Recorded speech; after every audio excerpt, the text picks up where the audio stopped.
Hi YouTube, it's Lena, and I'm here today with my May Boxycharm that I received, plus my April review, because I like to review things and show that they don't necessarily just disappear off into my collection without ever being tested. So, first, let's get into the stuff I got for April. First is the eyeshadow palette that I'm wearing right here. It is the Natasha Denona Ayana. I hope I'm saying that right, eyeshadow palette. So let's just bring her in. I initially thought about swapping this away because it's a bit more neutral than I usually like to keep around these days, but it is cooler toned, so I decided to hang on to it. I'm glad I did. It's really pretty, as you can hopefully see on my eyes right here. I did use something else to line my lower lash line, just to have a little pop of something different, but you know, all of these shades are actually on my eye right now. I even used this lighter shade right here to blend a little bit, although I didn't put it on my brow bone. I did use something else on my brow bone too, because there's no like good brow bone shade for me in here, but with these little 5 pans, when I get them through Boxycharm, I'm not that worried about that. I have a couple of these now. I might just depot them all into a palette to kind of save a little bit of space, because they seem to be kind of loose in here, like not fall out of the pan loose, but I think I can get them out loose. I don't know if they're like magnetized or anything like that. I don't know, but you know, getting a magnetic palette isn't that big of a deal. So now there is something that I did not keep. It was the Mallee eyeshadow stick. It was in, I don't know the exact name of the shade, but it was like a cream shade. Mallee's not cruelty free. I try to only keep cruelty free stuff in my collection at this point, so I got rid of that. It's actually pretty rare these days that I get something from boxes cruelty free, because most of the brands that they tend to feature tend to be cruelty free, so I'm glad I don't have to worry about that too often these days. Next is the Touch and Soul Pretty Filter Icy Sherbet Primer. This was actually my choice. It is really cooling to put on the face, and it smells a little bit like roses.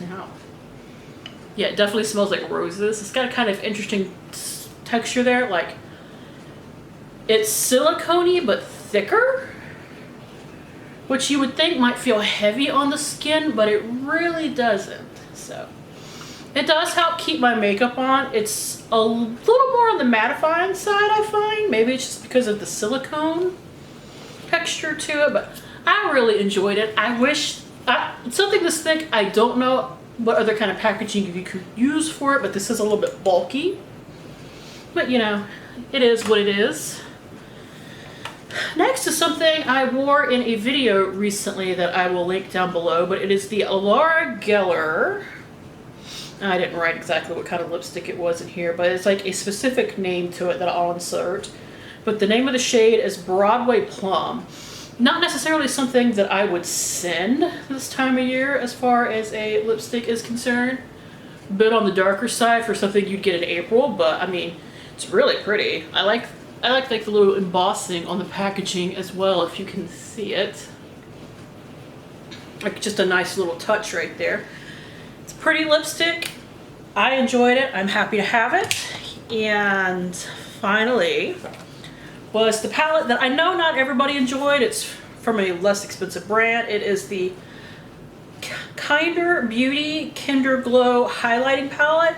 Now, I find this to be like a very bright highlighter, and I saw some people complain online that it wasn't that pigmented, and I'm like, did we get the same palette? Because this is pretty intense on me, but I'm sure it depends on your, you know, your skin tone. That's the word I'm looking for, because I mean the other ones aren't quite as intense for sure, but these are the two that really work for me, although I did use this one as well and was able to blend it in. You know, the packaging is plastic, but it doesn't feel flimsy or anything like that. I'm sure with a lot of use this will probably wear off though, because usually this kind of embossing, yeah, just literally scratches off after a while, which, you know, it's one of those, it is what it is. It's something that's only worth like $15 for 4 highlighters, so really, I'm not that mad at it at all. Now, as for May, have my choice item right here, and I'm very happy with my choice. It was either this or the Tarte Shape Tape Glow wand, which is like not quite a concealer, more of a brightener. And well, while I don't usually base my choices on this, what I ended up choosing was worth a lot more money. I chose the Murad. It is the Murad Environmental Shield City Skin Overnight Detox Moisturizer. Now, of course, I need more moisturizer, like I need a hole in the head, but if I was going by that, I wouldn't have any beauty boxes at all. So, it is one of those that has these little things right here, which I don't love, but I can appreciate that it, you know, keeps everything sanitary. Let's give it a few pumps so I can at least get a little bit of a scent idea. I don't smell anything, which is, I'm sure, a good thing. Doesn't feel super heavy. See, now I'm getting kind of a citrusy smell, so maybe just too many scents on my hands that I can't smell it, but if I put it on my arm, I can. So I will definitely test that out and see how I like it, but I mean, it's Murad. I tend to like 90% of their products. I'm not too worried about it. All right, so next is this little set of Lavish Essential Eye Collection brushes. And while I'm not overly fond of the color combination, I'm just not a huge fan of yellow personally, like just a personal thing. As long as they're not like super flimsy, shed on the first couple of uses, I find it hard to be mad at a set of brushes. They feel pretty lightweight, I will say, but I mean, the bristles feel soft. I'm sure they're perfectly usable. Would I pay $30 for this set? Probably not, but I'm happy to have them. I'm sure I can use them. I just need to wash them before use, because when they're made in the factory, you never know what people's hands are, kind of, you know. It's just a hygienic thing. I know not everybody bothers to do it, but happy to have those. Now, one thing that I didn't keep that is already gone, sent out in a swap, have received my swap in return, is the Dry Bar Hot Toddy Heat Protectant Mist. And I actually really like Dry Bar as a hair care brand. I have other stuff from them. I don't use heat on my hair 99% of the time. Every once in a blue moon, I might blow dry it or straighten it. I can't remember the last time I curled my hair, so every once in a while I will do some form of heat styling, but I usually have one of those 10-in-1 products that I use on my hair even when it's just air drying, that if I need a heat protectant I can use, so I don't keep just straight heat protectants around. I don't buy them, but if like on the rare occasion I get one in a box, I tend to get rid of it pretty quickly, and that literally went like the same day that I listed it. Now, the other thing that I wound up listing, but hasn't gone yet, so I could show it to you, is this Mellow Cosmetics Liquid Lip Gloss in Saint Tropez. Now, so that I don't screw up the box, let me actually pop it open rather than trying to rip it.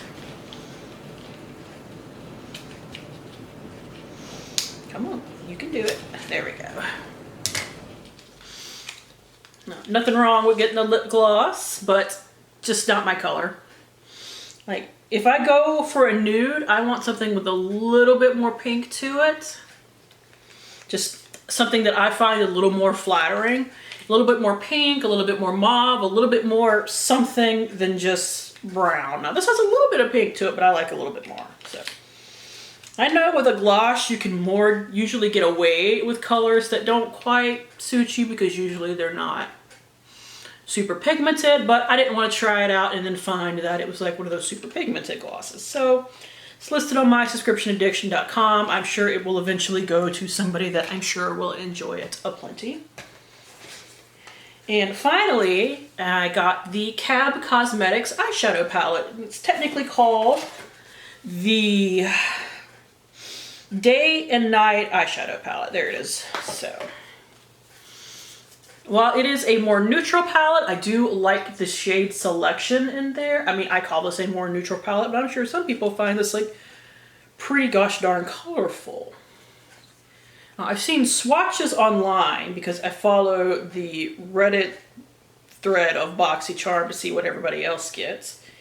And I've seen some pretty good, this looks like it's a pretty good palette swatch-wise, although I haven't seen too many people try to wear it yet. But here are a few shades right here. Let me grab something a little bit more neutral as well. That's really pretty. And grab the burnt orange. Yeah, they seem, you know, nicely pigmented. The mattes aren't too streaky or anything like that. I saw some people complaining of a smell to it. And I could smell it a little bit, but I think that's the glue in the packaging, not the product itself. Like it smells like glue to me. Which, I mean, it does happen in makeup from time to time where you get a weird smell, but it's something to do with the packaging, not the makeup itself. I'll leave this sitting open for a couple of days and I'm sure that will correct that, and either way, I'm not too concerned about it. Now, if I'm wrong and it affects my eyes in any way, I will be super pissed, but like I said, to me, it just kind of smells like glue, so I'm not terribly concerned. Popping back on here real quick, I forgot to mention my add-ons for May, but or I guess technically April, I don't know. I can't keep up, but the add-ons for a month, I got two. I got the Odacite Blue Aura Turmeric and Holy Basil Cleansing Water. I don't know what's different about basil and holy basil. I know, guys, I can't resist a freaking micellar water to save my life. This one does smell really good though, like it's got a good citrus scent going on. I will say though, even it is like a nice glass, but it's only 4 ounces, so I would not purchase this full price. But I'll enjoy it while I have it. I think I only spent $9 on it. For $9, I'm willing to put out for what would normally I would go through super quickly, but that's fine. And of course I got another Natasha Denona palette. This was the other one that was available to get for April. So I was really interested in the color scheme, but this is it right here. I mean, I haven't played with it, but I have swatched it a little bit. So I already know it looks really pretty. I'm thinking that mint shade might either have to be built up or is just supposed to be more of a topper. Because that's the one that's like not as pigmented, but I mean, just an extra swipe and it seems to pull up a good bit more. So I'm not too worried about that. So that is it. Thank you guys for tuning in. As always, I do really appreciate it, and hopefully I will see you later. Bye.